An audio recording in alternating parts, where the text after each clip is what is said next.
might have the next class in the sequence that we don't offer here because we don't have those resources.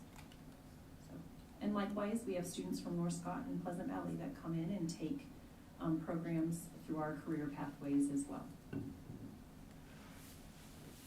They wrote for a grant with the state to help with some of those final pieces that the money they, so through their GO bond, it did not cover all of their expenses, and they've used some district resources, but also wrote for a couple grants. In there, part of that is developing partnerships. We already had partnerships, but just formalizing with their new innovation center, an updated partnership with them. Any other questions? Roll call, please. Director Champion? Yes. Director Norder? Yes. Director Eastman? Yes. Director Lynch? Yes. Director Pevich? Yes. Director Smithson? Yes. Director Castro? Yes. Motion carried 7-0. Thank you. Brings us to 5.01, GEO bond communication. Yes, tonight I'm going to start in terms of the GEO bond with Matt Gillespie from Piper Sandler. He is going to, I believe he has presented to our board in years past. Kurt and I had the privilege of speaking with him on Friday afternoon, and in your packet you should have a document that has a letter F on it with a bunch of numbers. That is what he will be going through this evening. And so I won't even do it justice to give a summary of it, so I'm going to turn it over to Matt, and he was just there. Matt, thanks so much for joining us. Yes, good evening, board. It has been a couple years since I've been there physically with the board to discuss things, but I am going to go over a few things specifically just related to the general obligation bond. There's lots and lots of stuff that I have updated about district finances and the ability to fund other infrastructure needs. That will possibly come at some later time when the board's needing to hear that sort of stuff. But I wanted to give you at least a relatively short presentation on the general obligation bond, just because I haven't been able to do that in person since you began to contemplate this stuff. And as the election is coming up very soon, I wanted to make sure that the board was well educated and had the chance to ask questions about it, because of course, I'm sure you already have been asked questions by your community members, but you certainly will be over the next month leading up to the election. So I'm going to, since I can't see all of you in this format, I'm going to go through the pages and then I'll stop and ask if you guys have any questions. For those of you that have been on the board for several years, and I know there's at least 4 of you, I think, if not more, that I have met in the past, much of this is going to look pretty familiar to you because the format is all the same as what I presented previously when the district did borrow money, for example, from sales tax, et cetera, over the years. So what you see on this page that has the big F on it, this is just an example of what the bond issuance might look like. It does not mean that it's going to look like this exactly, because we will determine that once we know that the bond issue is passed, and then with more conversations with the board, the administration, et cetera, along with your architects, to determine better the timing of when all these things are going to happen. You certainly do not need to have $69 million dropped into your bank account all at once, because the project is going to be phased over many months, several years perhaps. So you will probably issue bonds in different series, or what some people might call tranches. And this is just representing 2 possible series. That does not mean there will only be 2. And it doesn't mean that the board couldn't issue it all at once either. That will ultimately be up to the board to make those decisions. But that will be after we know the result of the election. So on this page, again, just making the assumption that it will look like this, you do see, and I know this is a little bit difficult to see on the screen, so I think you do have copies of it there. But you see that on the left side, this is just showing perhaps the maximum amount that could be issued if you were going to issue it all at once in the first year. That would be yet this year. So sometime this summer, this fall, whenever you know that you're going to begin to need larger quantities of cash. The interest rate that you see here, I'm just using a flat average of 4%. If you could issue this debt today, it would probably be a little bit lower than that, maybe in the 3.8-ish range. Of course, if you could have issued the bonds a year and a half ago, it would have been close to 1.8. But we can't wallow in that the interest rates have changed because it's just the way it is. Those rates were very unusual. You did get the chance to issue some debt at very low rates over the last few years when you were issuing some other sales tax bonds, for example. And where interest rates are today, although they're higher than they were a year, 2 years ago, they're still quite low. They're still lower than what historically average might be. So although we think of them as being high because we sort of got so used to seeing interest rates close to zero, that was of course very abnormal. And where we see them today is more normal, but still on the low side. But the initial issuance, whenever that is, later this year, et cetera, whenever it might be, it could be perhaps limited to 10 million, and there are some reasons to keep it at 10 million if you can. My guess is because your projects are quite large, that you may not be able to keep these issuances at $10 million increments. For the sake of time tonight, I'm not going to go into all that, although you can definitely ask questions about it if you want. But there are some reasons to try to keep it at 10 million if you can. And again, many municipalities can't do that because the project is so large, happening relatively quickly, et cetera. But you see here 65-ish million, and then the other 3 million coming the following year. That's how we determine basically what an amount might be that you could put onto a ballot. Now, I wasn't told initially that the projects might actually stretch over a significantly longer period than what I had assumed. I was thinking probably 2 to 4 years. I think that they may stretch over a longer period than that, but of course we'll find out. Had we factored all of that in, the bond amount actually could have even been larger, because we could have assumed more years of valuation growth, et cetera, which sounds positive. Yes, maybe you could have had more money on the ballot, but that you never know. That could also be negative because the bigger the bond amount gets, the scarier it can get for some community members. So, of course, we'll still wait to see what happens with the election. Still quite a large number for a bond issue, but lots of good things that would happen from that. Now, one thing to note, this is maybe a little bit deep for some of you board members, but up here at the top, right at the top middle, if you're looking at your own copy, underneath where it says general obligation school bonds, you see the January 1, 22 taxable valuation. So $1.79 billion, that's the taxable valuation of all the taxable property within the school district. However, and even your administrators may not know this yet, because we're just finding this out in the last 48 hours. This valuation is incorrect. And it's not just incorrect for Bettendorf schools, it's incorrect for every city, school, county hospital, every municipality in the state, because the Department of Management accidentally used the incorrect rollback percentage last fall when they were doing the calculations of property values across the state. They just figured this out within the last 3 days or so. So while this is the number that's posted to the Department of Management's website right now, and as your staff begins to work on your fiscal year 24 budget in the coming days, they're going to have to use the valuation numbers that they currently know, but we know that they are incorrect because that rollback percentage is going to be updated to the correct percentage sometime in the near future.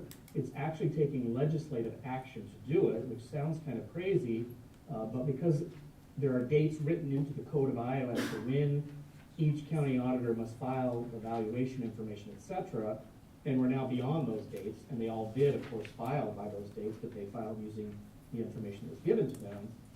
So it's going to take legislative action to get this change changed, and it is not taking away from what the valuation looks like today, because the valuation today isn't correct anyway. Your valuation is going to go down a little bit, not in giant amounts, but a little bit, and that's not to say that you're getting cheated out of some kind of valuation, because this number was never right in the first place. It's just that the Department of Management used the wrong rollback. So what that will mean, and again, it's going to depend on interest rates as well, is that in this first year, we will be using a slightly lower property valuation number to calculate the tax levy.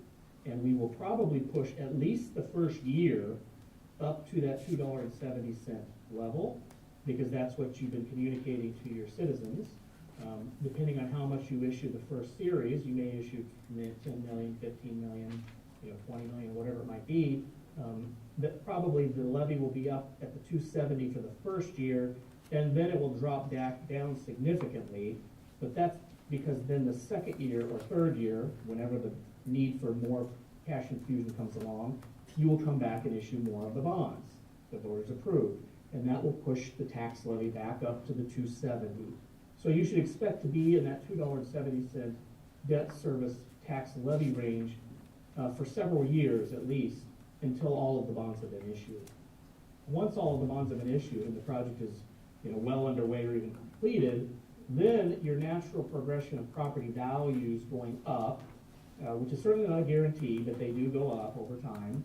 As property values go up, the levy rate will come down because you still will only need to generate the same amount of annual payment that was scheduled from day one. And as property values go up, that higher valuation would generate a higher dollar amount if you kept levying the 270, but you don't need to do that later. So you will see the tax levy come down. That's important to know. Even though these worksheets don't appear that way, that's because these worksheets hold the property valuation constant for the entire 20-year period. That's totally unrealistic, but I have to show it that way on this particular worksheet to the attorneys because the bond attorney has to see that you did not exceed the $2.70 at any time during the 20-year period, for example. And then after the bonds have been issued, whatever happens, happens. Property values will go up, property values will come down, etc. Now down towards the bottom of that page, we see kind of a combination of all the different sources that are being used. And here we are trying to fund a total of $83.4 million of projects. Now, of course, that's still an estimate from your architects. You haven't actually taken bids because you haven't gotten the voters' approval to do this. So this number is going to change. We hope that it's less because we hope projects come in under the architect's estimates. But we don't have that crystal ball, and neither do they, neither do you. So we aren't quite sure yet what all these costs will be. But in order to reach these costs, or these estimated costs, $11.8 million for the athletic improvements at the high school, $2.4 million for the CTE improvements at the high school, and $3 million for the fine arts, and then $66 million for a partial replacement of the middle school, totaling $84 million. So that would take the issuance of these general obligation bonds that you are going to be voting, but it's going to take more than that. So there is an expected sales tax bond issuance that is part of this funding scheme. The sales tax bond we're going to see in just a second on another page. Of course, that's backed by the sales tax, the 1 cent penny. That is not additional property taxes. And the board has the authority to issue those bonds already, although you will have to have a public hearing. And we're going to talk about that also in just a moment. So again, funding the entire $83-ish million would take the general obligation bonds, a sales tax bond issuance, and then perhaps some cash out of your pocket from the sales tax and PEPL surpluses, which currently it appears is no problem. You can do that. We are estimating it to be right at about $2 million. But of course, if the projects come in under bid or under the estimate of the architects, you may not have to add in any cash. And if they come in significantly under what the architects have projected, you may not have to borrow as much from sales tax either. Or you could borrow less from the general obligation bond or whatever. Those decisions can and will be made later once we know what the real costs of the project are going to be. But currently, funding that $83-ish million does not seem to be a problem under the estimates and things that we know about today. So before I go to the next page, I guess I'll stop here and ask if anybody has any questions about what they see on this page. Any questions thus far? So, looking at the first page, this is Director Lynch. Nice to see and hear you again. Looking at the first page, you've presented here as if we take most of the money in the first series up front. And as you've highlighted, it may very well be tranched differently into smaller chunks, if possible, below 10 million threshold marks. Yes. that the reason that that's done is because when I initially calculated this, I was just trying to calculate what's the maximum amount, Right. regardless of when you issue it. What would be the maximum amount? So you can see in this first series, this was pushing the tax levy up to the 270. And then the following year, I'm assuming, although we don't know that that's going to happen, but up in the top right corner, I've assumed that your property value will grow 3%. It may grow 6 or 7%, but it may only grow 1%, which again, we don't know what will happen. But just a kind of a reasonable assumption of 3%, plus then you have an extra year here, because this series could and would also go out 20 years, but that's 20 years from next year, not 20 years from this year. So then adding that additional perhaps $3 million, again, in this, the way that this is structured, that then pushes that back up to the 270. So that's the only reason this is shown in this great big lump sum amount and then this smaller. In reality, it will either be perhaps, let's say, 30 million one year and almost 40 million the next year. Or it might be 15 million, 15 million, 15 million, 15 million. Something that's probably more realistic, like what it could actually be like. It's almost certainly not going to be this very large amount. I don't think the board would make that decision, and you don't need that much cash up front. Thank you. Okay, so on the second page, this is maybe the most important, at least at the time being, of the worksheets here, because when people are asking you, which again, I'm sure they have already begun, and if they haven't, they will for sure in the next month, asking you, how much is this going to cost me? I own a house, I own a business, although in your case, you're not gonna get many people to say I own a farm, because you don't have very much ag land, but people do own, obviously, real property, and they're concerned about what is it gonna cost them. And again, for those of you that have been on the board for a while, you've seen this discussion before. We've talked about this, several times over the last, 10 to 15 years as I've come to the district, in other scenarios, and it's the same discussion. So first of all, if we looked at just a $100,000 home, which we'll get into some of these more specific estimates here in a second, but many people, most people, don't really know how their property taxes are calculated. Although it is actually quite simple, but people just don't have the time or don't have the care really to get down into the nitty gritty and try to figure it out. It's just calculated for them, they get sent a bill and they don't like it, but they pay the bill. But when you have to actually try to explain to them, if we levy a $2.70 tax, for whatever reason, this happens to be a bond, but it could be your management fund, it could be cash reserve, and by the way, this could be the city or the county or the community college as well. Any municipality could be you raising taxes, and it could be the same calculation, no matter where you are in the state of Iowa, and no matter what municipality it is, it's the same mathematical calculation. So for the person that owns a $100,000 home, for example, many people would think that if they own a $100,000 property, they know that the property is taxed in $1,000 increments, or what we used to call mills. So that's $100,000 increments. 100 times 270 is $270. But that's not the way it's calculated. Even as simple as that seems, that is not the right way it's calculated. Instead, and I don't have the $100,000 example on here, but you can see the $200,000 example. If we use that same rationale, that would be $200,000 increments, or 200 times the 270. That would be not $270, which is the $100,000 amount, but $540, the 270 times 200.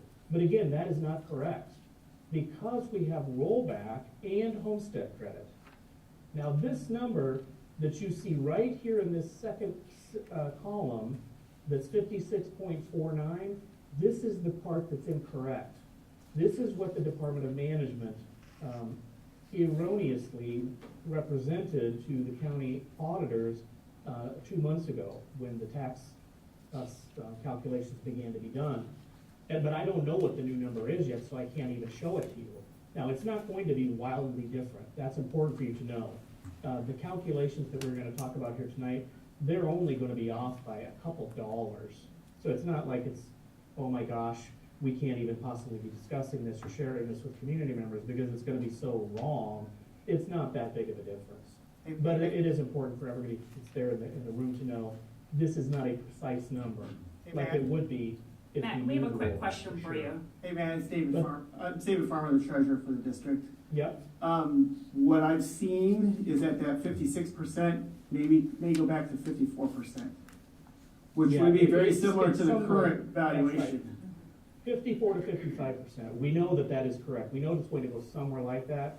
So a lower percentage of your assessed value is going to be taxed, which means that the taxable valuation of all municipalities across the state are going to go down. Now, down from what it was, not necessarily down from where it was last year. It's still going to go up from last year, but down from what we originally calculated it as of January 1st. Yeah. So yeah, it's going to be somewhere around 54 to 55% instead of 56.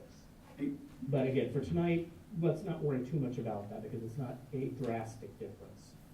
But this $200,000 home, this is the assessed value of the home. Now, you may think in your mind, or your neighbor, or your friend, or your mother, or sister, or cousin, may think that they can sell that house for $250,000 because the market's high, they keep it clean, they've done some updates, it's, beautiful house, nice landscaping, whatever, blah, blah, blah. If they think they can sell the house for $250,000, that doesn't make any difference. Even if they know they can, that they already have an offer in hand to buy that house for $250,000, that makes no difference. The only thing that matters is what the county auditor and county assessor have on their records. So your house is assessed at $200,000, but you will pay taxes on 56.49%. In reality, somewhere around 54 to 55, but close to 56. So that takes this $200,000 value down to $112,000. And if that house is that person's primary residence, they have almost certainly gone to the county courthouse, probably when they bought the house, and applied for homestead credit. And the homestead credit is a credit that removes $4,850 of value from the assessment before the taxation is applied. So it is not $4,850 of taxes reduced, it's $4,850 removed from the value. So again, that's 4.85, if we're talking about $1,000 increments, times this $2.70. So when you take 4.8 times $2.70, you can see that this isn't really that valuable of a tax credit, to be quite honest. You're looking at about $12 or something like that, just for the bond levy. Now, you get the homestead credit across all of the levies, the city, the county, all those that you pay, but we're just tonight talking about the bond levy portion. So it's worth about 10 or 12 bucks to everyone, because it's 4.85 times the 270. But again, to the $200,000 home, apply the rollback, whatever that eventually is, and then subtract the homestead credit, unless it's the person's 13th or 20th house that they own, because maybe they own them and rent them. You don't get the homestead credit on anything except the house you primarily live in. So that $200,000 home is ultimately going to be taxed at approximately $108,000. So then we take 108.134 times the 270, and we come up with a tax that's around $290. Now, I'm not suggesting that $290 is not significant to some property owners. It is, and I'm not suggesting it's a lot or it's a little. I don't make that opinion. That each person can make that determination. But what the worksheet is intended to do, remember, if the person mistakenly had taken 200 times the 270, and therefore they got a tax of $540 in their head, which is wrong, that might cause them to vote no, because they thought they were going to pay a tax of $540, but in reality, it's $290. That's a fairly big difference between reality and misinformation, or misunderstanding, miscommunication, whatever you want to call it. I call it fake news, because it is. That's what some people will get in their mind, and not just in Bettendorf, but in every community. There are going to be people that want your bond issue to fail, and they are going to miscommunicate intentionally this information. But this worksheet, unfortunately, I can't tell you that it's 100% accurate. Usually I could tell you that, but because we don't know this rollback for sure, so I'm going to say it is very close to accurate. If you hear something that is dramatically different coming out of someone's mouth, who you know owns a house that's approximately 200,000, then you know they don't know what they're talking about, or they're intentionally trying to mislead someone. And that's not fair. We don't want that to happen. People can vote yes, they can vote no as much as they want. That's their prerogative. But I want them to vote yes or no based off of factual information. So that's the importance here. Now, commercial property. There is a change to commercial property which is not reflected on this worksheet, because this worksheet was created actually a couple months ago. But part of the legislative actions from last session were that the commercial property owners were given a little bit of a tax break, which is very, very good. I'm glad that the legislature did that last session. And what's happening is that for the first $150,000 of assessed value for commercial property, that owner of that property will get the residential rollback. So if somebody owns the flower shop, the barber shop, a car detail store or whatever, if they have it in a building that is assessed at $150,000 or less, then they get to take this 56 or 55 or 54% rollback as opposed to the 90%. Commercial property has now for about a decade been assessed and then taxed at 90% of that assessed value. Now, any property value above $150,000 will then be taxed at the 90% value. So if I own a commercial property that is assessed at $300,000, the first $150,000 would get the 56% or the lower, and then the remaining $150,000 would still get pay taxes at the 90% level. So that also means that this isn't 100% accurate, but again, it's very close. The person that owns that $100,000 assessed building will be paying taxes somewhere around $240, and it'll be a little bit less because they would actually get the 56% rollback instead of the 90% rollback. But again, it's not $270, it's not $500, it's not $6,000. In this example, it's $243. Generally, residential property, the amount of actual tax increase is roughly 50% of what people think it is. Now, commercial property does pay more than anybody else. It is, in my personal opinion, still unfair to commercial property owners, but I'm not a legislator and I don't get to change that stuff. And then there's ag property. We're not even going to talk about ag tonight because you don't have much of any ag land in your district at all. So we're not even going to discuss that unless you want to ask questions. But for this page, does anybody have any other questions about this page before I go on? I And think as you're soon good as to we move know on. what the correct rollback is, I will try to remember to send Michelle, an updated version of this. But like I said, it's really not going to make a huge difference. It's not going to make a difference that would cause someone to vote yes or no. They just need to understand the big picture here so that they get that the tax is less than what they would have probably assumed it would be. Now, here's some information about enrollment and sales tax. Again, for those of you that have been on the board for many years, you've seen this a lot of times from me. Of course, it's just updated so that it comes up through your 2022 certified enrollment count, which is $4,017, 4,017 students, and that was a 27 student loss for certified enrollment, and it's the certified enrollment from which you are paid sales tax. So open enroll in and out does not count. If you have students that leave the district with this stupid, I'll say it in a public meeting, stupid new voucher rule, they will not get to take the sales tax with them. So if they don't come to the school, they're just not going to be counted. So there will be less public school students across the state next year, and that means down here that this per student revenue number is going to go up because there'll be roughly the same amount of sales tax revenue from one year to the next. It does grow generally, but there'll be approximately the same amount, but there'll be fewer public school students, so that piece of the pie for each student will get a little bit bigger. So this current fiscal year, it's estimated to be about $1,232 per student. Based off of your October 21 count, that means that the district is collecting this fiscal year approximately $4.9 million of sales tax. Now, this is still an estimate because we're still in the middle of fiscal year 23.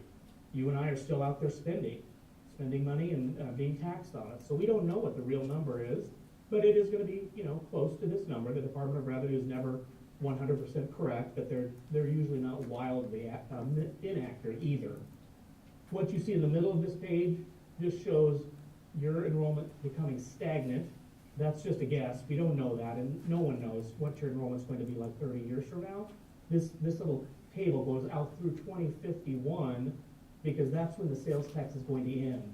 But because I can't read the future, I presume that your enrollment is going to go up some over the next decade.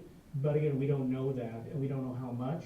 So to be more conservative, we're just assuming that it is stagnant, but that the per student number grows at 1.5%. Now that 1.5% assumption is before the voucher bill passed.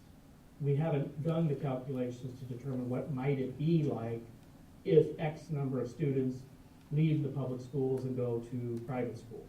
So this is the number I'm telling you is probably going to be higher per student in future years. But the cash flow that we look at the very end of this discussion is based off of these numbers that you see in the middle. So if you think that a stagnant enrollment is wildly inaccurate, for better or worse, then you'd want to tell me that. Let Michelle know, let Kurt know. They can say, hey, let's assume that we gain 10 students a year. Let's assume we lose 15 students a year, or whatever the case may be. We can change it to anything you want. Because these are for your benefit, they're not for my benefit. Then we can go to this fourth page. Now, as I said on the first page, your overall project cannot be funded with just the general obligation bonds. So it is expected that you will probably have to issue some sales tax bonds. Now, you have passed the revenue purpose statement. You did that last year. That was very, very important that you had done that. That you may not have realized how important it was when you had that election. But having that election out of the way gives the school board the authority to continue to spend sales tax and or borrow from it for the next 30 years, all the way through 2051. Now, it's not quite as easy as it was a few years ago when you did borrow from sales tax. That's the last time I saw most of you, because the board could literally, at will, do what they wanted. You could go out and borrow $10 million and fund a new football field if you wanted, or a new classroom, or a new bus barn. You can still kind of do that, but in 2019, the legislature changed the rules, and so now you will have to have a public hearing before you can issue these sales tax bonds. And then the public hearing itself is pretty tame, pretty intimate, or pretty non-consequential probably, because most people don't show up and don't come to your public hearings. And usually at a public hearing, you just listen, and that the board can still do whatever they want. This is a little bit different. Yes, you hold the public hearing, but then there is a 14-day window that begins the day after you've held the hearing, during which citizens could potentially petition you. And it would take a fairly large number. It's not just 1 or 10. It's going to take at least 100, but 30% of the number of people that voted in the most recent school board election, whichever of those two numbers is the largest. So it's at least 100 in your case because you're a bigger district. It's a bigger number. I don't know what that number is, but it's 30% of the number that voted in the most recent school board election. They would have to sign a petition and present it to the school board president within the 14-day window, and then you would have to stop the process, reconsider what's happening, etc. Now, most districts are not going to get petitioned, but there have been a few that have gotten petitioned. So it is, you have to concern yourself with it. Most importantly, and I had this discussion with Michelle and Kurt, a few days ago, if the bond passes, the general obligation bond passes in March, even though you probably will not issue the sales tax bonds until maybe 2024, maybe not until 2025 or even 2026, because you'll be able to issue general obligation bonds first, start consuming those proceeds, and then issue sales tax bonds probably later in the process when you start to run out of general obligation bond money, even if you may not issue those bonds for a year or more, you're going to want to have the hearing immediately.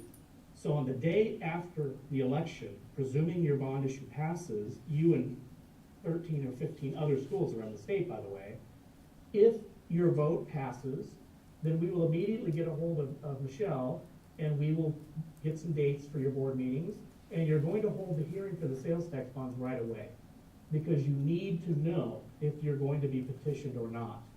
If you're not petitioned, then great, the project just keeps unfolding, you keep talking to the architects, they keep drawing and designing and taking bids. But if you get petitioned, you don't want to have issued general obligation bonds yet either, because if you can't issue another 10 to 15 million in sales tax bonds at some point, then the project can't be done in the same fashion that you think it's going to be done. So that hearing is going to be very important, and we're going to need to get that out of the way right away. But this, under this, these assumptions, this assumes that you'd be issuing roughly 14 million in sales tax bonds at some point. And again, it could be 7 million in 1 year, 7 million the next year, it could be all 14 million at once. All of those specificities will be determined later once we know more about the project timeline and when things are going to unfold, etc. So any questions about the sales tax bond component of this? I guess I should point out, here in the middle, just above the F, these $3.4 million numbers, where they're only there for 4 years, those are the bonds that you did issue before. So you issued those bonds several years ago. Again, that's the last time I saw most of you. And of course, those payments are still out there until 2029. The reason that they end in 2029 is because at that time, the sales tax is going to end in 2029. The legislature had not extended it yet. So those payments will end in 2029, and that's why you don't see any principal being issued in the first 4 years of this hypothetical issuance, because the payments that are out there, plus the interest on the new roughly 14-ish million, those numbers together are consuming about as much payment as you want to have in any year. And then once those bonds have been taken out and paid off, that's when you see the large amounts of principal begin to be repaid on the new bond. And you will at that time, in roughly 2030, so maybe the spring of 2030, actually even the spring of 2029, if you have even more projects, let's say this 60 to 70 million, it gets done, but that's not it. You got other things you want to do. You will be able to borrow more from sales tax, and quite a lot more from sales tax, but you won't be able to until probably 2029 or later. But it will open up and you will have a lot more capacity at that time if necessary. And then these last pages, and we're just really going to look at this one page for the most part because it's all the same. If you, again, those of you that have been on the board, you'll remember this too. This is just going out through 2050. So what this is a combination of sales tax, voted PEPL, and board PEPL revenues all added together in one big pot of money.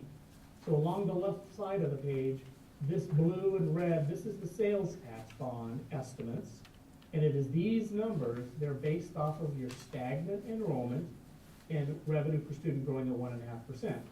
So that's where this is rolling in here. If you tell me to change those assumptions, which you can do, it's going to change the numbers in here. The voted PEPL. The voted PEPL is going out through the spring of 2024, and then we assume in this worksheet that you have renewed the voted PEPL. So you will want to do that also sometime in the next couple of years, because you will need the voted PEPL. You may not appear to need it immediately, but you will need it. So it is a renewal that you will want to be considering. You could even put it on your school board election this November so that you don't have to pay for a special election. If and when you do have that renewal election to renew the voted PEPL, it takes 50% approval instead of 60%. The bond in March is going to take 60%, PEPL requires 50%. And if the PEPL renewal were to fail, you can bring it back at the very next election. If the bond election fails in March, you must wait no less than 6 months to bring that question back. And the next valid election date would be this coming September or November at the school board election. But you could not choose both of those dates. You You could only do it at one of those dates if you needed to, if the bond were to fail in March, for example. So this is all money coming in. It's revenue coming in. And you may remember me referring to this as a checkbook register, because it is very, very simple. We take your balance in August, and this is sales tax and PEPAL. You had $10 million in cash sitting in the bank in sales tax and PEPAL. So think of it as a checkbook register that's going forward in time instead of going backwards in time. 10 million, we start to add the sales tax revenue, add the voted PEPAL revenue, add the board PEPAL revenue. And then we start to deduct all of the things you're spending money on. So here we have the sales tax bonds. The 2018 and 2019 sales tax bonds, that's the bonds you already have. You've obviously got to keep making those payments. So you see those payments being deducted here. And then the new bond payment, towards the bottom of that first page, that $309,000. If we go back to the assumption of the borrowing, that's this payment right here.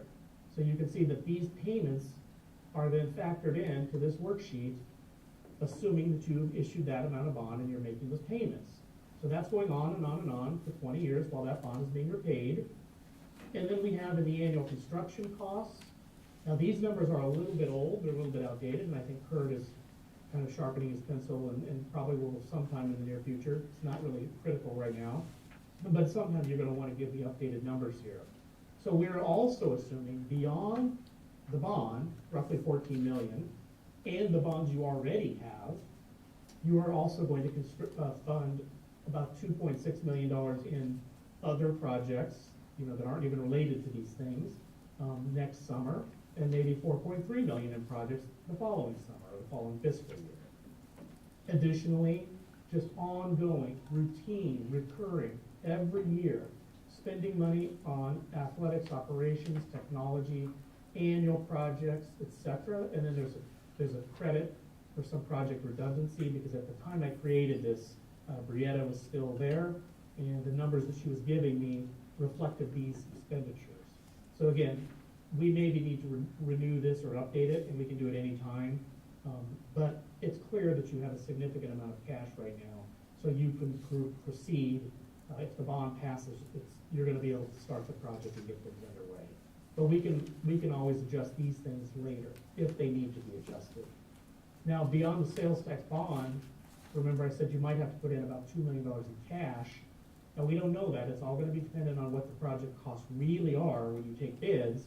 But this does assume here that you've contributed $2 million in cash. So that $2 million is also being deducted from your cash balance.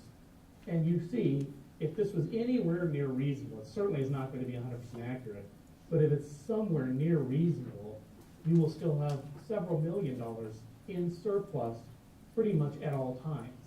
And then the balances will just begin to grow. Now, they're not really going to grow to these giant balances, because you're going to fund other needs that aren't reflected here. You're going to have other annual projects that you fund that may be $500,000 in one year, but maybe they're $4 or $5 million another year. Those are not reflected here yet. So don't look at the column over on the far right and get too crazy-minded and think, oh my God, this is going to be, you look out here into 2030, 2040, 2050.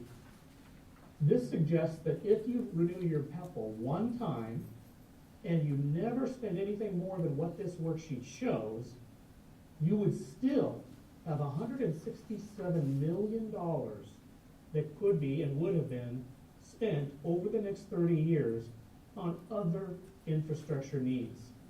Could be just tuck pointing and roofing and replacing windows and sidewalks. It could be building new buildings, building new bus garages, building whatever.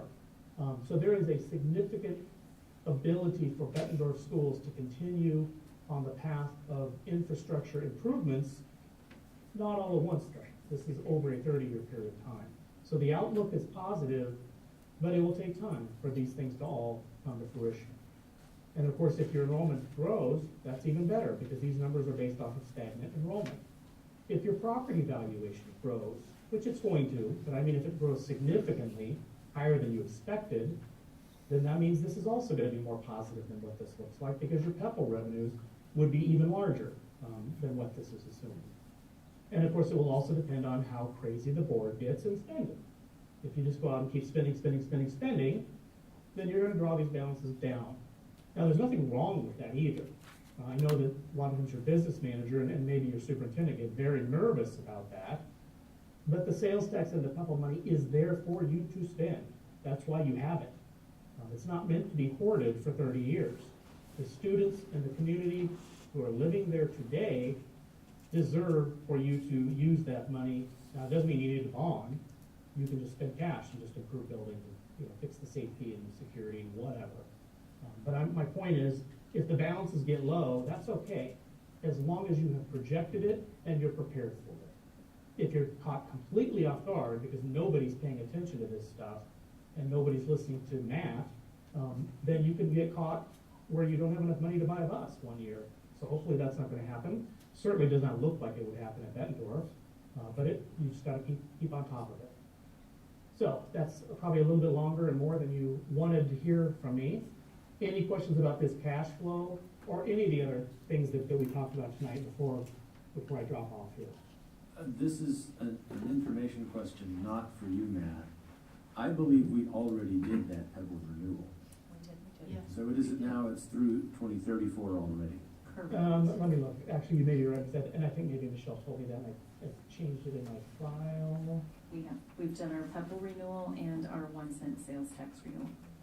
We did one Yes, year one, that, for me, and 1 year that's two. correct. So, that just means that everything you see under this double dashed line is real.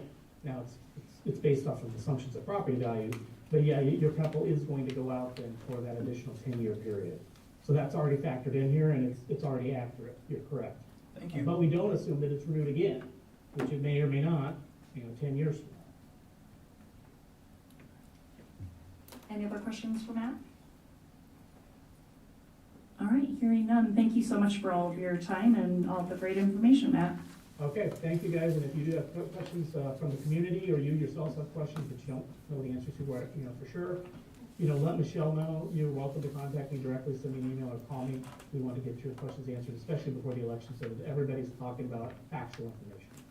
Thank you. Have a good night. Matt, thank you so much. Appreciate your time You bet. tonight. Thank you. Okay.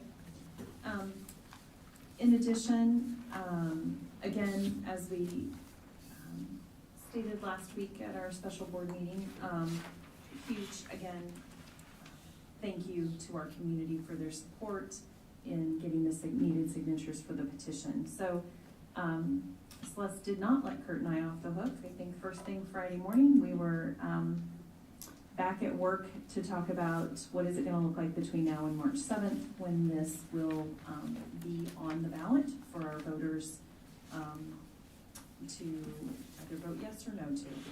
So in your folders tonight, you have some drafts. These are very preliminary plans, but we wanted to kind of give you an update on the things that we have been working on. If we start, you have a calendar.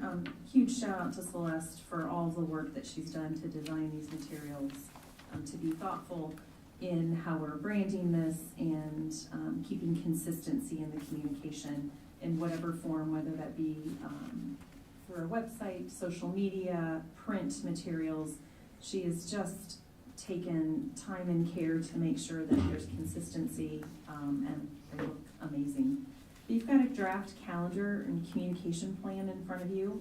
I'm not gonna go detail by detail, but on the next page, we have, she's already updated the website, and we are, you have a draft in the third page in of an information sheet. It will look similar to the one we did to help our community learn more about the petition process. Now we have shifted to what the bond process is, what is it, what could be the potential tax impact on our homeowners, the why, a summary of the highlights of our 10-year facility plan, and then again, the petition language that they saw when we were asking for signatures and what they will see when they go vote on March 7th. Press release was sent out and ran. We have informational meetings. We look forward to inviting our community in to learn more and to see tours on February 21st and 22nd. On the 21st of February, we'll be at Bettendorf Middle School, and on February 22nd, we'll be at Bettendorf High School.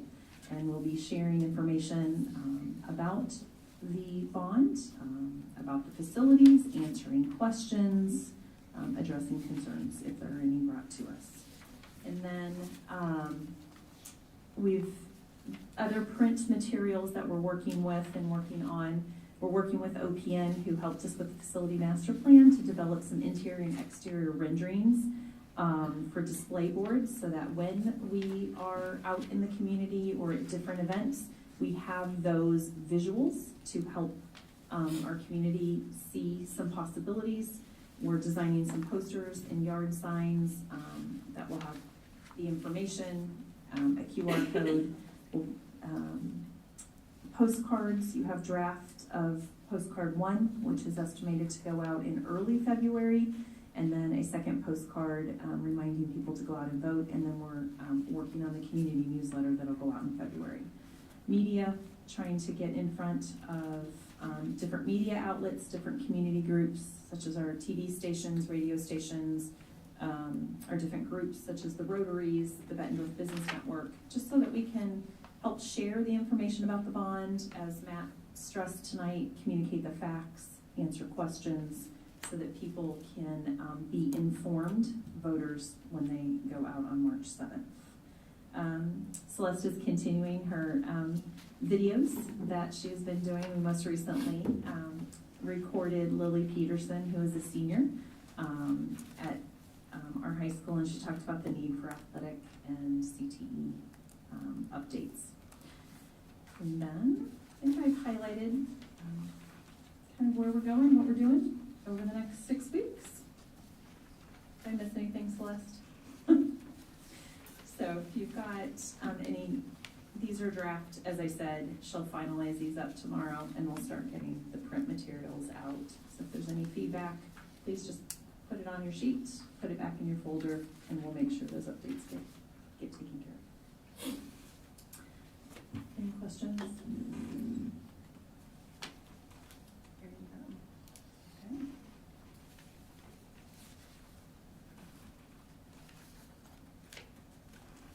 All right.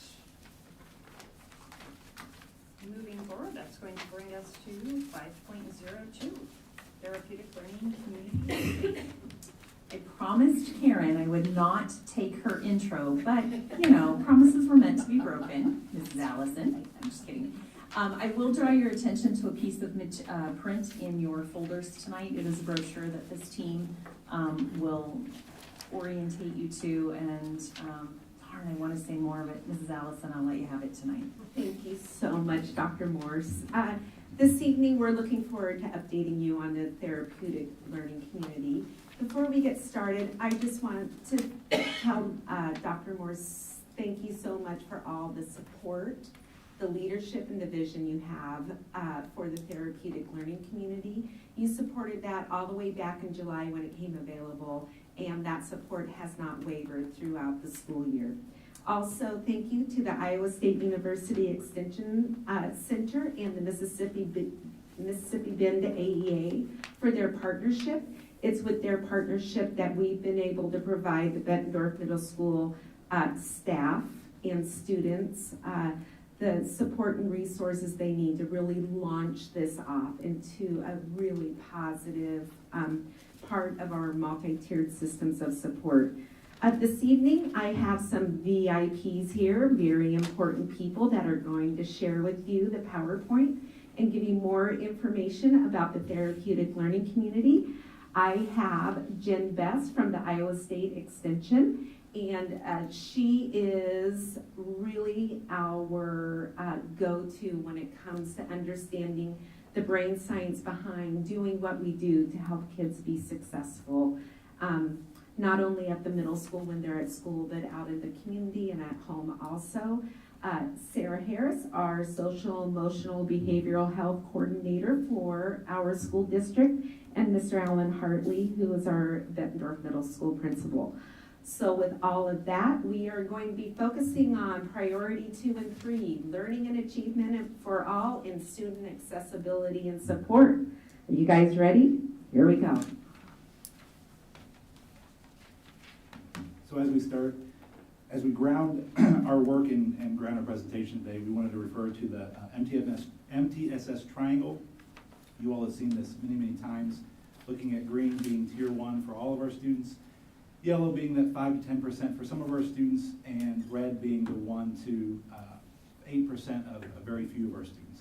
The therapeutic learning community is really centered on our few students, that very small percent, in this particular case, 1% of 11 students, and recognizing that they need wraparound services and quite a few they need assistance. They are students that have multiple and complex needs, and those needs require multiple and complex interventions. As we do this, though, we want to make sure that we are very clear to recognize that there are sometimes that student behavior is destructive, disrespectful, and inappropriate. That's something you have to acknowledge on the very front end of this. This is not meant to be a program that excuses those things or casts it off. Those are things that we're acknowledging, and now what we need to figure out is what is the why behind those, and how do we help fix that and help these students. So that is the genesis of this.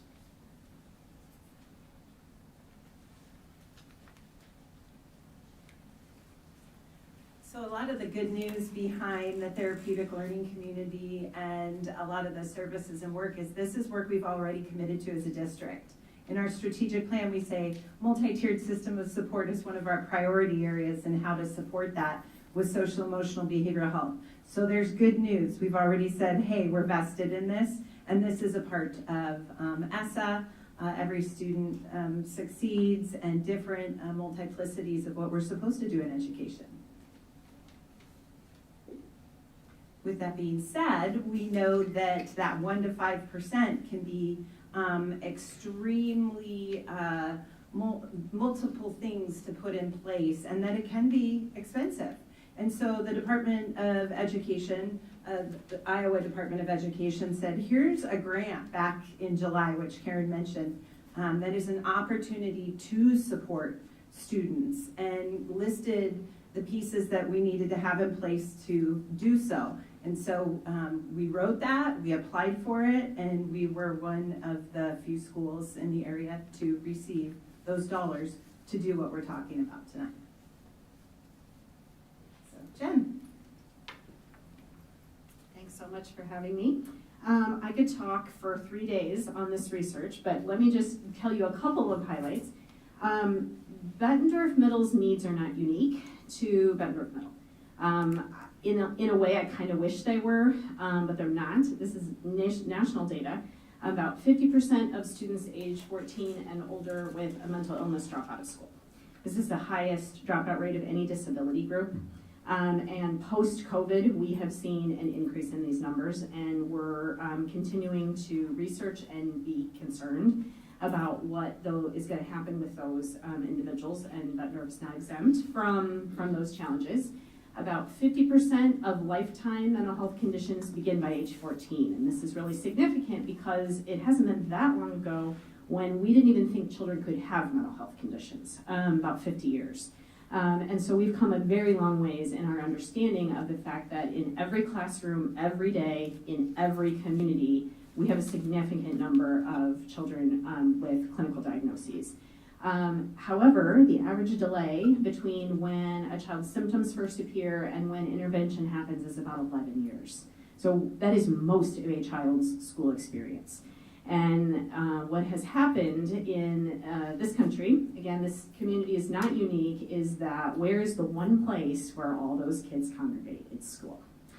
And so like lots of other social problems, health problems that we have across the community, people are looking at the school to say, what are you going to do about this problem? Even though we have the same knowledge and the same staff and the same resources that we've always had, which is why these grants are so important, because we have to learn how to address these challenges. We know that the earlier mental health conditions are detected and addressed, the more likely it is that our kids are graduating from school as productive contributing members of society. We want them staying in this community, getting jobs, paying taxes, contributing to the next generation, but that means this stuff has to be done. And early detection of mental health concerns leads to improved academic achievement. So we know that there is a direct correlation here between the health of our students and how they are doing academically. We also know that this is true for not only those individual children, but the other students in the school as well. So this is not just about the 1%, this is about the 100%. So as Mr. Hartley said, about 1 to 5% of students are who we were talking about in this particular grant. The grant is referred to as a therapeutic classroom, but I want to make sure that everybody in this room understands that classroom means different things. There are probably some districts who receive this money that are really using it for an actual classroom, but that's not how we chose to do this here in Bettendorf. We are using the term classroom to basically mean a package of services that may or may not include individualized education programs, IDEA services, special ed services. Could, but doesn't need to. So this is a descriptor that we're using. I also just want to make a couple of points here that I think are really important. I said already that this is every school in every community. I have been doing consulting for public schools for about 25 years, and I've worked with many schools in this community, both sides of the river, in addition to the surrounding areas. And I will tell you that every school has exactly the same challenges that Bettendorf Middle School does, but there are two things that are different about Bettendorf Middle, and one is the size. You probably take this for granted because you're on the school board and that's how big it is. But when I came into that building, I thought, this is huge. This is a huge school. There are more students in that school than were in my hometown. I get lost every time I'm in that building. It is a huge school. And so when we talk about 1 to 5% of the students, we have to remember that this is within the context of a very large place. The other thing that is different about Bettendorf Middle is I've had the privilege of working with some extremely talented teams in my career. It's one of my very favorite things to do, but I really have to take this opportunity to talk up the Bettendorf Middle team. They have been so great to work with. It is not always easy to come in and implement changes that take resources, time, energy. I have high expectations. I expect a lot, I push. And I have to tell you, under Mr. Hartley's leadership with that team, they have just been phenomenal to work with. Super engaged, want to learn, want to know the research. I have just been so pleased with how that has gone. So it's my favorite thing to do in my job right now is go to middle. So if you're excited about going to a middle school, you know it must be good. The other thing I think is really important to remember is that this is also something that schools across the country are facing, is we used to really focus very much when we talk about the multi-tiered system of support, also referred to as PBIS, Positive Behavior Intervention and Support. We really, kind of before we talked about it the way we talk about it today, we thought about equality, right? And we now realize that equality is what this first kind of image is about. It's this idea that if we provide the same thing to everybody, we'll be fine. And what we now understand in 2023 is we won't be fine because not everybody's coming in with the same stuff. And so for many, many years, our focus was on equity. I think if you go one more, that should go and go down. Thank you. And the concept of equity is really represented by this slide, that everybody gets the supports that they need. And so you can see here that not all of those characters were coming in with the same resources. And so when we think about the role of public education in a community, what are we really trying to do here? Well, we're trying to make sure everybody leaves the school system being a productive member of society. That means we can't input the same thing with every single student, because if we do that, some people are going to get left behind. And so that means we have to focus on what does it mean to have students that are at different places on that pyramid. And as time has gone on, what we've figured out is this. What's good for those students at the top of the pyramid is good for every student. This is a different way of thinking about education. When I think about my initial training when I was first in undergraduate school and what we now know today, the research that has come about, it's different. There are things that I was never taught because we didn't even know that stuff back then. And today we understand that this isn't just about, oh, if we do these particular things for these students who are very vulnerable, it will improve their quality of life and improve their functioning. While that is true, we know that that trickles down to everybody. The things that we can figure out how to do and to do for that top of the pyramid, that 1% to 5%, are good for every single one of our students. Every single one of our students improves when we can improve practice in a building. And so this is really about bringing a justice lens and mindset to what it is that we're doing. So what we have been able to do here is put on the side there, this is the slide that Sarah talked about, that we're trying to look through what's called the trauma-informed lens. Some of you probably have heard of the term trauma-informed or trauma-informed care. And really all this means is that we have to understand that there's a reason why people behave the way they behave. And if we can figure out the why, and we can speak to those whys, then we can alleviate problems. It's about treating everybody with sensitivity, including staff. You'll also notice that this isn't just about students who have been exposed to trauma, although for sure that's an emphasis. It's about treating every student as if we don't really know what their backstory is. We don't know what their circumstances are or what they've been through. And so again, it's about what practices are good for everybody. And we've done extensive training at Middle. I have never had a school in all of these years devote so much time to making sure that large numbers of staff really understand what the latest research is about this. So that's also something that I hope you guys are really proud of investing in. Another thing that's really important to remember is that when we think about therapeutic in the context of therapeutic learning community is that while we do have clinicians involved and therapists in this is a really important part of it, you don't have to be a therapist to be therapeutic. This is about the relationships that our students have every single day with caring adults in the building and the relationships with each other as well. That's therapeutic, right? It's about how do we create healing spaces for our kids who have the highest needs.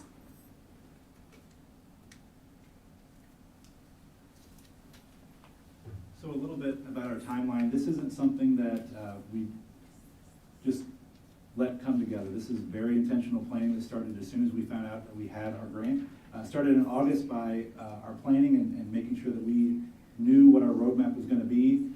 We started creating building awareness and sharing this with our team as quickly as we could in September, and then building some of our training and implementing our training with our entire teacher staff, as well as our paraeducators and our volunteers. That started into October, and that was the basis of a lot of our PD for the first semester.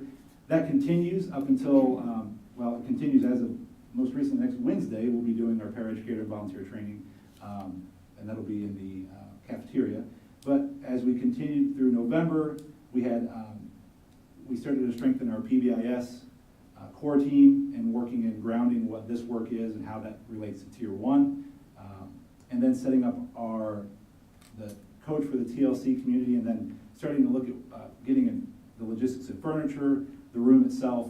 Those came together at the end of Christmas break, the beginning of January, and then looking at, I would personally say, one of the most impactful pieces was just the beginning of January in our collaborative problem solving. We were able to take a small group, and you'll see a slide next about that and bringing our community together. And that's just round one of that. But now we get to the fun part of, we've identified our students in the last week, and now we've been making calls, and Ms. Sotelo and I have been able to do intake meetings, and we are getting our roster full. And so that is in the, with the hope and plan that it's as soon as February 1st we are implementing. And the arrow is there very intentionally because it doesn't end there. We're going to continue with training, continue with learning, continuing with our Tier 3 approaches in the therapeutic learning community, but also looking and defining what that looks like from a Tier 1 perspective too, and working on those practices. And I'll say personally, as I've been able to, I think I'm spoiled in the fact that I get to meet with those parents, and really great conversations. Really, I haven't been in front of a parent yet that hasn't expressed a great deal of gratitude. And I told Dr. Morris this the other day, I haven't told you this, literally can see the weight fall off their shoulders. And that's, there's still work to be done, but just to know that we can get in front of parents like that is very powerful. Next slide, please. This is this is why we're able to be successful, these teams, these people. This is the bottom, the larger picture is our collaborative problem solving at the Iowa State Extension Office, and then you have an opportunity to see our paraeducators at the AEA Learning. And this isn't even just our building, this is district opportunity here for all of our paraeducators. And these pictures don't do justice for our BMS staff and the learning and the time they've taken. So there's plenty of pictures and plenty of instances where every single person in that building is learning, growing, and taking the opportunity to take this step with us. And I'm very proud of the staff and what they've been able to accomplish in just a short amount of time.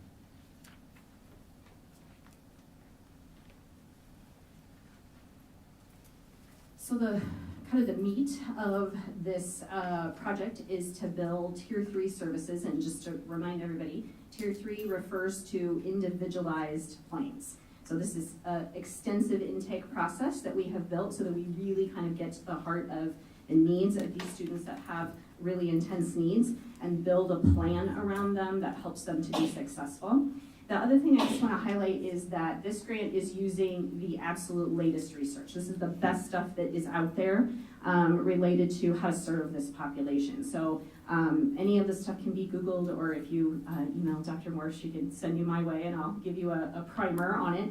The neurosequential model is very famous in this field. It was created by Dr. Bruce Perry, who is the founder of the Child Trauma Academy in Texas.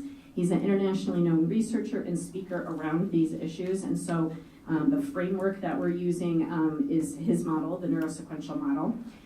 The second one and the last one are kind of mainstays, hallmarks of PBIS. The wraparound service model means that we can't just think about the student, we have to think about the classroom environment, we have to think about supporting the teacher and paraeducators and counselor, and also the family. So family component is very important to this. And so we're accessing services that are already available within Bettendorf Middle with your outreach staff, but really sitting down and having those conversations and helping families feel like we're on your team. We all want the same thing, and that is success for your kid. It is extremely stressful to be raising a child who has significant needs. And so the support that we give to parents is going to pay off in what we get out of those kids. The third one there is the collaborative problem-solving model. This is Dr. Stuart Ablon out of the Department of Psychiatry at University of Massachusetts General. This is a framework that basically allows us to say we need to systematically identify what are the gaps that these students are experiencing, just like we would academically, except this is on the social, emotional, and thinking side. The idea here is that students don't have these challenges that just fall out of the sky one day. There's something that they are missing in their thought processes that have led to these problems. And so we have to identify what those are, and then we have to systematically teach and support those students at those levels. So it's very similar to the way we think about academics. It's just we have not yet come this far in our education systems across the country that we think about social, emotional, behavioral health this way. So this is a very cutting edge way to think about this. So we have a real specific model that we're using that comes out of University of Massachusetts General to be able to support students. And our team spent 3 days working on this, and it was really fun to see them start to go, oh my gosh, this model could really change the way we do a lot of things in schools to support lots of our kids. And then the coaching and feedback model is what Sarah and I do. This is helping schools put systems in place and coaching toward fidelity. There's a lot of time constraints in schools, lots of resource constraints. And so our job is to support, but also push. And so we have just really been embraced by that staff, which is so nice because, again, doing this for so many years, not everybody likes to be pushed. And Middle has just been so gracious and so good to work with, and they are absolutely doing the stuff. So one of the questions that comes up quite a bit, parents, community, staff, is how long are we doing this? And the answer that we've been able to communicate to our parents, and I'll tell you the answer I give them when I do our intake meeting, is there's not an end date. There's not an end date on this. This is, we will know when to go and exit and release a student when the data says that we're able to do that. And so this is something that it doesn't have a set date. So there's not a calendar marked anywhere.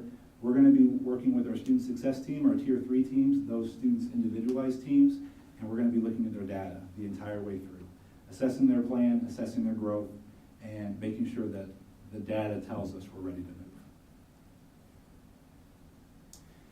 And the way that we like to think about this, and I did put Tinkerbell, but I think I get to present on this one.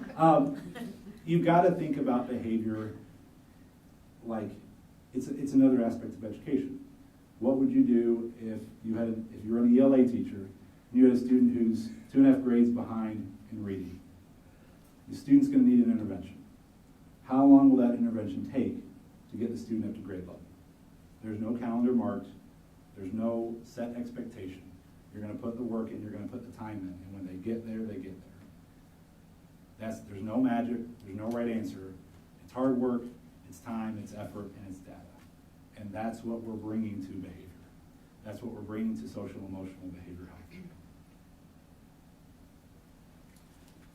I will say thank you on behalf of the BMS team for the district support, Karen's support, Dr. Morse's support, Iowa State Extension. If you haven't been coached by Jen or Sarah, it's not easy, but it sure is fun. And I will say very much thank you to Sarah too. If you should just see that, I wish you could see day one last year to today in our team meeting. It's night and day. And I will credit Sarah for that. So, and Jen, but thank you. Any questions from? I have a question. How do you identify students for this program? So you have 1%, you said, right? So what data did you look at for choosing those students? Like how were they chosen? So we started with our student success team, looking at tier 2 interventions, and as students we were finding that students were stagnant or maybe not finding success in tier 2, we started referring them to our tier 3 team, which is looking at a smaller percentage of students. And within the tier 3 team, we were able to look at their intervention data, so how are they doing on something like check-in, check-out, their success rate on a SAGE group potentially, and a multitude of SAGE groups, looking at their attendance overall for the course of the year, also looking at attendance within that intervention period, looking at their referrals for the course of the year, also within their course of their intervention period, looking at their grades, again, for both sides, year-wide and then within their intervention period, and then starting looking at some of the anecdotal pieces of what we know about our current status with home environment, with school environment, what do we know about this student, and then it was really looking at, from a tier 3 perspective in a true wraparound sense, of those individuals that are the top of the top, who would benefit from this specific intervention.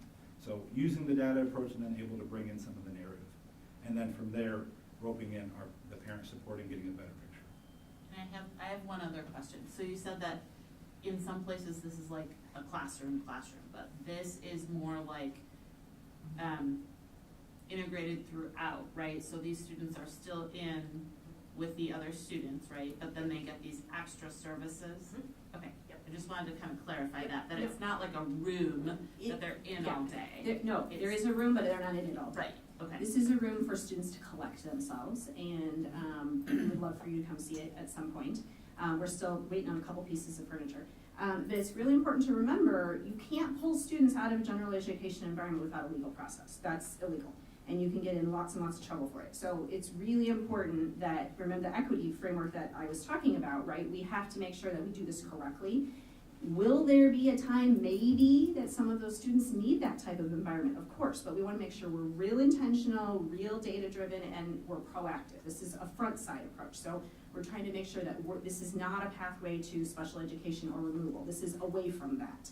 And so we have a real specific process that would take a long time to explain, so take my word for it. To make sure that students have the maximum opportunity to be in that general education environment with their peers, but with supports in place in a systematic way so that they can continue to be in that general education environment. Does that kind of answer your question? Yeah, and that actually is something I want to compliment. That We'll you take that. chose to approach it that way. Yeah. Because what I heard was that your entire staff was trained, right? So that because I'm very impressed with the way that this was put into place, because if you've trained your entire staff, right, what that does is allows those students to be in that general education setting with those teachers who already have that training. And that's what we want for our kids eventually anyway, is to be with that staff. And, without, as they go and as they learn and as they progress, then fewer and fewer supports, right? You're kind of scaffolding back down. Yes. So that they can be in there on their own. And I really think that is just a phenomenal way to look at it, and that you've trained all the staff, and that you're training all the paras, and that everybody in the building is trained on these, especially trauma-informed care, is pretty impressive. Thank you. And would you please tell the board about the lessons that you've developed as part of that for our students, which Sure. is a big component of this piece? Yeah, so one of the things that the students will get, so you guys know what tier 2 groups are, right? So there's also a thing called tier 3 groups, and they're smaller, more intensive, longer period of time. And I felt like it was really important, if we're gonna train staff in the neurosequential model, we also need to train the kids. We call this neuroeducation. And the idea is to teach the kids about their own brains and bodies, because they're gonna grow up, they're gonna leave our care, they need to understand what's going on with themselves, they need to understand how to advocate for what their needs are, all those kind of things. So there was not such a thing that existed that I could find. So I thought, I think maybe I could write that. And so what I did was I took the model that we used to train the staff, and I said, what is the middle schooler version of this? And I just finished 20 lessons, all hands-on. I've got tubs in my office right now. We're going to train school counselors on this Monday, actually, and they're going to deliver that. So the idea is that the language and the ideology that your staff use, the kids are going to learn that about themselves. And the idea is this is going to increase their knowledge, and that is kind of the other side of the therapeutic, right? So they get therapy on this side, and then they're getting education about what their needs are on the other side. And we hope we take that and put it in combination with the training that we've done with staff, and now we're getting someplace with the students who tend to be a little disruptive. So, perfect, thank you. Any other questions? Dr. Castro? Yeah, I just was thinking, to help you better understand kids when they enter the 6th or the 7th, when they enter the 6th grade, as our students progress from 1st grade, 2nd, 3rd, 4th, 5th, entering middle school, I would say you have a pretty good diagram of the things that they do correctly and the things that they are lacking in mental health-wise, etc. So do you think it's a good idea, and I mentioned this before, and it's just not gone anywhere, that the 5th grade teachers meet with the middle school teachers as these kids are transitioning to 6th grade, so they could pass on information, pass on anecdotally, pass on things they think about these kids, where they are mentally in their educational process.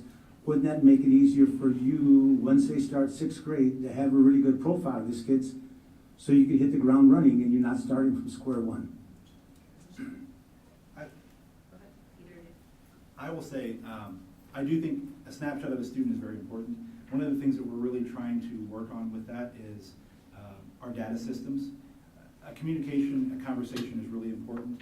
Trying to get a snapshot of a student over time. Their data that lies within Infinite Campus allows us to create a snapshot, and it does allow for student or teacher voice. That is a systems point that we've been really trying to fine tune and make all the way through. An example of that being, from an academic perspective, just using our FAST data and trying to use FAST all the way through 8th grade to give a snapshot of a student. Teacher conversation, teacher voice. Our counselors do collaborate from that perspective. We do go down to the elementaries, but we want to be able to see a student more than just 5th grade to 6th, but I'd like to see them from kindergarten to 5th, ideally over time. That would be the goal. We're also looking at, just to elaborate on that, when we do have family nights and we welcome families and students in at BMS, we're working at talking about brain health, talking to families and students about the age and where they're at with thinking and those critical skills, and welcoming them into the school and saying, and here's what the expectations are while you're in school, and kind of setting those things and having strong conversations. And then, like Mr. Hartley said, really collaborating with our teams and those structures, working towards organizational coherence, that priority one, so that we can have those strong conversations, so that they're more equitable in approach versus I feel, when you talk about social emotional. So once we set those equity and those data points, we call it ABC, academics, behavior, course, or credit recovery, we'll have more of a ground so we can have those really good, solid conversations. So, did you want? I was just gonna say about the curriculums with the 7 mindsets and then what the elementary principles were. Yeah, so there's a bunch of different facets and a whole bunch of different moving parts to all this. So, really being instrumental in working with our K-5 in what does this look like in the classroom, what is that curriculum for 21st century learning skills, meeting those Iowa core standards, thinking about how do we talk about skill development K-5 before we transition up into the middle school as well. So, thank you for that. Any other questions? I just want to comment. It was almost coming up on a year ago when we were all sitting here in this room and hearing a lot of people talk, a lot of comments about behavior and these kids. And I just want to say how grateful I am that we clearly have a team of people and an administration that cares enough about these students and their families and our community to put the time and effort to do this in the right way, in the way that's truly going to support those kids, instead of just standing here saying, these are the rules, do what we say, or see you later. So I really, really appreciate that. And I hope everybody in this community watching also sees that and sees the passion that is being put into this and how much we truly care about educating all of our students. Not just reading, writing, and arithmetic, but everything else. So thank you. Thank you for that. And actually I wanted to piggyback off of that because I was jotting down a few notes as all three of you were speaking. And I wrote down that one of the single greatest investments that we have made in the students at Bettendorf Community School District is Sarah Harris. And I mean that wholeheartedly. What you are doing is so powerful. And Jen Best, who I have the privilege of getting to work with, everything she said about the teen at middle school, I was working with her just last Friday before the team came in, and the accolades and the praise she was saying about all of the tremendous work being done, I left there and I immediately called Dr. Morris because I was like, oh my gosh, you would not believe it, because Jen is a tough cookie and she does not dole out compliments unless you have earned it. And Jen, I cannot express my gratitude for you because I know firsthand that you are pulled in 9 million directions. Everybody wants a piece of you all the time, and there's no way you sleep. I'm convinced that you don't sleep because everybody wants a piece of your skills and knowledge, and I am so grateful. And Alan, thank you for everything that you've been doing. So thank you, thank you, thank you. It's evident all the work that's going in, so thank you for that. Thank you so much, and I just want to share that accolade. I've actually been working with Jen for over 15 years, so as soon as She doesn't sleep, right? We don't. We text each other at night. Like, you don't even have to ask, are you busy? We just go, right? But as soon as this opportunity came up, I immediately thought of our collaboration with the AEA and, of course, Jen, because we are neuroeducation nerds, brain health nerds. So thank you for highlighting that. My work doesn't count without a good administrator, so I'm just saying. No, I too want to say thank you to the team that was up here presenting. This was a very quick turnaround. We had less than a month to write a grant. We were blessed by the state to be awarded about, well, we thought would be about $100,000. They added an additional, give or take 50. And what they have done in such a short period of time. If you think about the lift that has had to be done to work with a staff of over 100 to train them, both classified and certified, get administrators, get a plan in place, get structures in place, develop common protocols, data decision-making protocols, and still serve students on a daily basis. Does not happen without a lot of blood, sweat, and tears, and they have stayed committed to ensuring that we support all facets of a student, and that we have high expectations, we hold students accountable, but at the same time we wrap them around with that love and support that they're going to need, and that each day is a new day. And so as part of that work, you know, I would be remiss if I didn't also commend staff. I know we've brought this up in past meetings around the systems that are being put in place that did not exist previously, from transition from one level to the other, being on the same page across all of our schools, not only pre-K-12, but across all elementary schools, in terms of structures and conversations that are happening as we have students move from one elementary school to the next, or from one level to the next. The collaboration between the secondary teams, that is stronger than I think it ever has been, from middle school to high school and high school to middle school. And then that collaboration from from elementary to middle school is just outstanding. And we're continuing to put those structures in place to meet priority one of our strategic plan around organizational coherence. But as we build better systems and we get better data in, as Mr. Hartley shared, our student information system will paint that picture of a student, and administrators that receive students and teachers that receive students later on in their educational career will have a complete picture of of the supports that the student has received, their academic endeavors, how they're doing from an attendance standpoint. And but as you all know and have been patient, those structures aren't put in place overnight. But a lot of work has been done in a very short period of time. And so I want to make sure that staff understands we are right where we need to be. We won't stop, and we will continue to grow those systems and strengthen those systems on a daily basis. Thank you. Thank you. Thank you. That brings us to 5.03, first and final read of our policies. Do I have a motion? I move we approve the policies listed below as presented. And a second, please. Second? Dr. Morse. Yeah, we continue to go through our policies.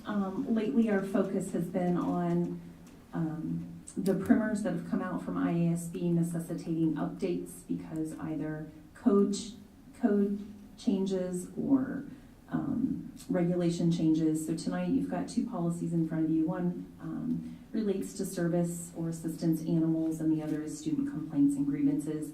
Minor changes. We wanted just to reflect some of the changes in IASB recommendations. And then in terms of the student complaints and grievances, just aligning the number of days. Our previous policy talked about if a student didn't feel like it was addressed at that building level with the employee at the lowest level, there was 20 school days. I felt that was a little too long for them to have to sit before they could move on and share those concerns or express how they didn't feel it was addressed. And so we aligned it with what that referral date number of days is to when they could move it up to the superintendent's office. So any questions? Just a grammatical issue on that 502.4, the word by should not have been crossed out. You need it in there to be grammatically correct in the second paragraph. First line, second paragraph, by should not be crossed out. Good catch. Yes, thank you. Any other questions? Roll call, please. Director Dorner. Yes. Director Eastman. Yes. Director Lynch. Yes. Director Pevich. Yes. Director Smithson. Yes. Director Castro. Yes. Director Champion. Yes. Motion carried 7-0. Thank you. Brings us to 5.04, December financials. Dr. Morris. Yes, so, that's right, sorry. Thank you, Dr. Lynch. That was my fault, I was pushing it. May I have a motion? One of you. I move we approve the December financials as presented. And the second. I will second that. And now Dr. Morris. Sorry. Got ahead of myself. apologize for the graininess. We were having, on the day this needed to be uploaded, some Xerox or scanner issues, and most places don't work beyond normal business hours. So, with that said, just a few highlights on the first, the statement of revenues, expenditures, and surplus. You'll see that for year to date, we are up as compared to where we were a year ago. It has a lot to do with just timing of state aid payments. That TLC grant you just heard about, we received a sizable reimbursement after our first quarter report went in. And in terms of federal, it was when they reimbursed us for all of our special education, not all, but a good portion of our IDEA or special education funding in terms of revenues. In terms of expenditures, December brought for employees around the holidays 3 paychecks this year. And so that was a significant increase in why those expenditures are up. The third payroll also why benefits is up is that third payroll does not include those deductions that employees have that come out of their checks. So what a good time if you're going to get 3 paychecks to have it at that time of the year. So and there'll be a third one in June, or a second one with 3 payrolls, and that will be in June at the end of our school year. As I was looking in at expenditures, definitely, as we know, the cost of living has increased and is reflected in our electricity rates. And so that was interesting to dig into. And then our AEA flow-through payment for the first half of the year was booked in December. Celeste, next one, please. Really no new variances. As we've been sharing with you, the activity fund, we continue to monitor it as our expenditures are outpacing right now the revenues in that fund. The management fund, those are like our, if you remember, about a year ago, we presented to you an opportunity in terms of to try to forecast to keep natural gas prices in a manageable place. So that's what you're seeing in terms of the year to date for that. That's that risk pool policy that you gave blessing and approval to. And then the nutrition fund, what we're starting to see, and excited that that's going down. We've talked to you about that. That is not a fund that we want to continue to carry high balances in. So things are starting to right size in that budget. And then the debt service, that's our state bonds that are going to finance the 2 elementary schools.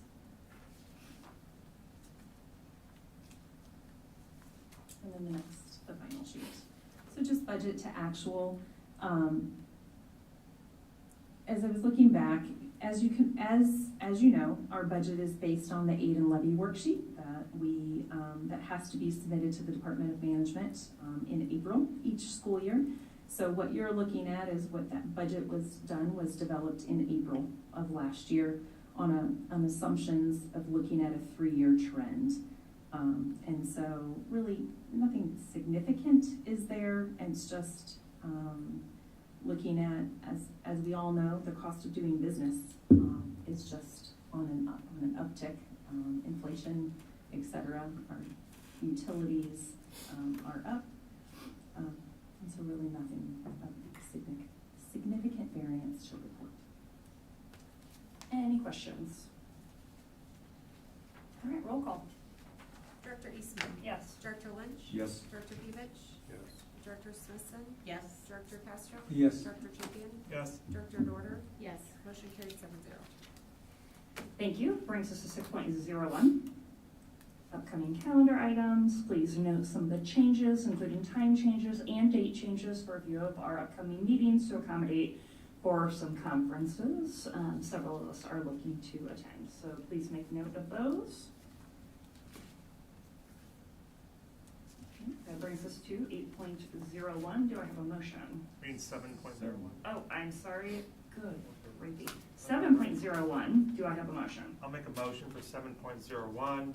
I move that the board enter into closed session to conduct a hearing to suspend or expel a student pursuant to Iowa Code Section 21.5 Sub 1 Sub E, and review and discuss records that are required by state or federal law to be kept confidential as allowed by Iowa Code Section 21.5 Sub 1 Sub A. Second. Roll call, please. Director Lynch? Yes. Director Pevich? Yes. Director Smithson? Yes. Director Castro? Yes. Director Champion? Yes. Director Dorder? Yes. Director Eastman? Yes. Motion carried 7-0. Thank you. We're gonna take a 5-minute break and we will resume at 8 o'clock.